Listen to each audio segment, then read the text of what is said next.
Andijonni kuchli tomonlari nimada? Vodiyda 3 ta jamoa bo'lsa, o'sha Andijon, Navbahor, Neftchi bo'lsa, o'sha bir-biri uchun juda ham prinsipial va Andijon o'shalardan bittasi va biz uchun bu juda ham prinsipial o'yin.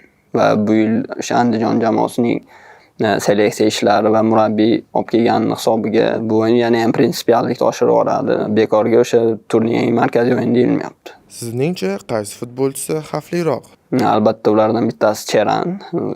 Yoshi o'tgan bo'lsa ham baribir formada baribir hozir o'sha yoshga qaralmayapti futbolda. Shuning hisobiga Cheran eng xavf tug'diradigan o'yinchilardan bittasi. O'tgan yilgi Andijon bilan bu yilgi Andijonning farqi? Mavsum endi boshlandi.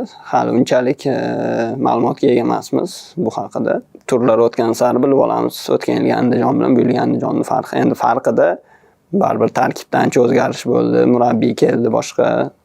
Shunga qarab bilib olamiz o'zgarish. Farg'onalik muxlislarga gapim o'sha Andijon bilan o'yindan oldin maydonga kelinglar, bizni qo'llab-quvvatlanglar va o'tgan yilgidan yaxshiroq qo'llab-quvvatlasanglaring, biz ham xudo xolasa g'alabani sizlarga taqdim etamiz.